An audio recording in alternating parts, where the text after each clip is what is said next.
سلامتون امیدوارم حالتون خوب باشه. من بکنم و امروز چه این ویدیو قرار بهتون کل تنظیمات خودم رو بدم دیگه بچه‌ها، یعنی مدت کاملی که از خود سنسیویتی و بیسیک مولتی و بتل هم کلا هم مولتی نشون دادن هم بتل. و بچه‌ها امیدوارم عید خوبی و یعنی عید خوبی که سال روتون مبارک. بچه‌ها توی این دو گیمپلی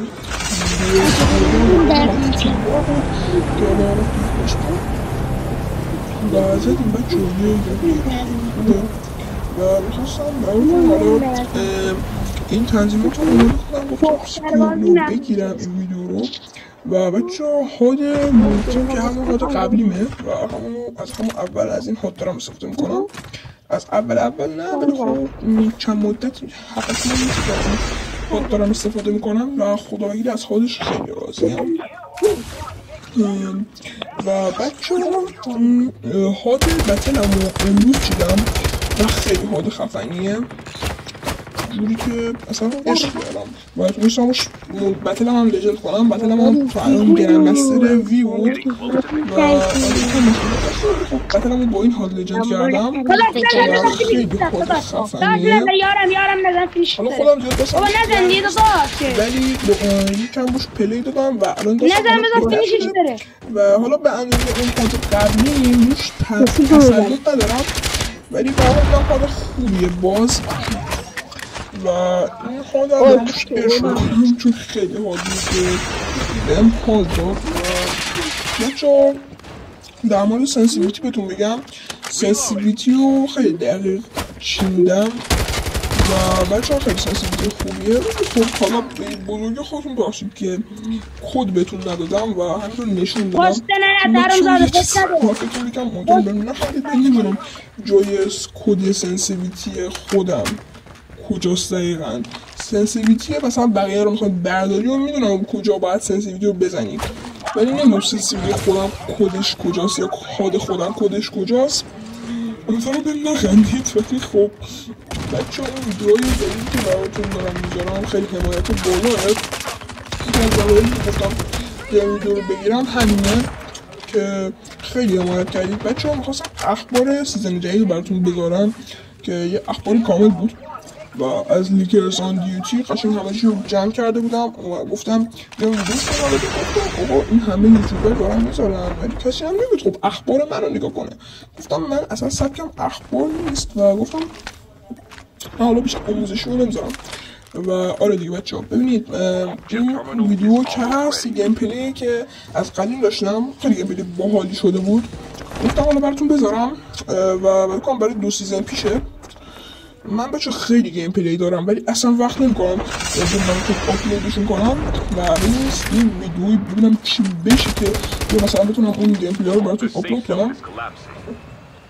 و بچه‌ها مثلا توجه کردم خیلی الان بهتر شده بازیم توی بتل نسبتاً. و بچه‌ها می‌دونم من یه مولتی پلیری هم ولی بیشتر بتل میزنم جدیداً. در رنگ کاپم الان یکمی مولتیم افت کرده ولی هنوز هم خوب پلی می‌کنم. و ببینید بچه‌ها من کلی ویدیوی خفن دارم و میگم کلی خیلی دارم. در حدی که بچه‌ها یه 2-3 تا دوئل با خارجی‌ها دارم، یه دونه دوئل با خارجی‌ها دارم، چند تا دوئل خفن دارم و 2-2 زدیم ترای هارد سنگین، یعنی مثلا نتیجه خیلی نزدیک بود. میخواستم اونا رو براتون بذارم که حالا مثلا کلا وقت نمی‌کنم. بچه‌ها میخواستم اینو همون اول ویدیو بهتون بگم که امیدوارم فکرم گفتم بهتون ولی بازم میگم سالتون مبارک. امیدوارم سال خوبی در کنار خانواده‌تون داشته باشید. و بچه‌ها این سال 403 برای من سال خوبی بود. یوتیوبمو شروع کردم، کلی کارو دیگه کردم و سال خوبی بود نسبتاً برای من. و این گیم پلی من کلا توش 8 کیل زدم. انتظار کیل بالا نداشته باشید چون کلا 2 تا اسکواد بودیم که ما کلا اسکوادمون داشت کیل میگرفت. من کلا نمردم ولی خب 2 کیل هم زیاد نگرفتم، کنم 5-6 تا کیل گرفتم. حالا این گیم پلی رو به صورت کامل که نمیتونم بذارم چون اصلا موضوع ویدیو ما یه چیز دیگه است. بچه‌ها سنسیویتی بیسیک هاد هم از مولتی هم از بتل. بچه‌ها فکر نکنم کسی از شماها هاد مود زامبی بخواد.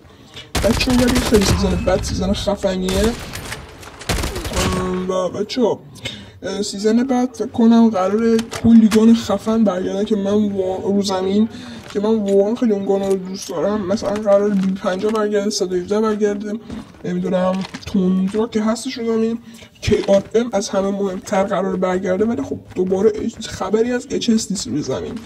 ولی بچه‌ها گفتم KRM خیلی نرخ شده، من یه اتچ جدید باش پیدا کردم، گفتم حالا بیاش تستش کنم شاید مثلا خوب در اومد، ولی دیدم کلا نمیتونه وان شات کنه مگه چی بشه با چه پرکای خفنی هم باشه به زور وان شات میکنه که اونم احتمالش باز کمه که بخواد وان شات بکنه.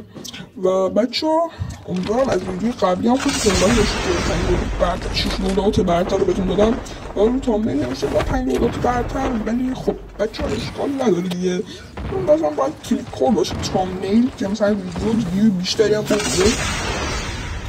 بچه‌ها من جدیدن پولم خوردم برای بتل پس این سیزن رو می‌خواستم بخرم ولی زیادم بتل پس خفنی نبود. مثلا بتل پس چند سیزن پیش که این دیلی که الان داخل گیم پلی دست من هست اومد کلی اسکین خفن داشت. بتل پس سیزن پیش هم گاناش خفن بودن، کیوکیونای و گان خفن دیگه هولگر و کیوکیونای و اینا بود. بتل پس برگشتی این سیزن هم اصلا خوب نبودن از نظر من، خیلی بازم چرت بودم که KRM بود، اون KRM خفنی هم نبود. ولی بچه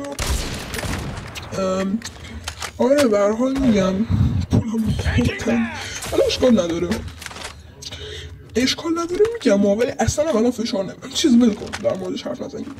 بچه ها من کلی کار کردم امروز کلی کار کردم که این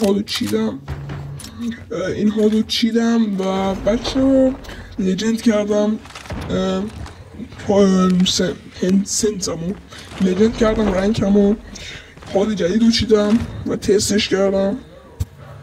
بچه ها این گیم پلی ها با هاد قبلیمه و حالا زیاد اشکالی نداره چون برای این هادم میبینید که خیلی خفن بود. این هادم این خواستم میتونید بچینید همین هاده دیگه، این حالا بعضی دکمهاش مشخص نیستن ولی خب بچه ها این کلی فویت سنگین داشته میدونید با پلیرهای دیگه پلیرهای دیگه نه اسکول مقابل. خیلی من اینجور مچه رو دوستم تیم وار توره، خب تیم وارم خفنه حال میده. و بچه ها ببینید لجند کردم، KRM رو گولد کردم. درست KRM گان این چند سیزن نرف شده ولی چند سیزن قبلی خیلی باف بود و میترکون. اون گیم پلی هم که براتون گذاشتم یه هایلایت بود که اونم دقیقا با KRM بود که الان من اتچمنتشو ندارم و چون من تا حالا شده مثلا این تک به 8 تک به 2 اسمواد با KRM جمع کردم که همشون هم وان شات کرده. این اتچمنت رو از آیبون برداشتم خیلی وقت پیش که سری اکانت دیگه پیدا کردم که اون اکانت پریده که لولش من 70-80 بود چون اکانت قبلی من پریده بود. و بچه ها دیگه زیاد حرف خاصی نمیمونه در مورد این چیزا. این شات هم که ریجستر نشد دیز قشنگه من رو انیمی ولی ریجستر نشد. زیاد حرف خاصی نمیمونه. امیدوارم حالتون خوب باشه برای چندمین بار میگم و بریم سراغ سنس و هاد و بیسیک دیگه. بریم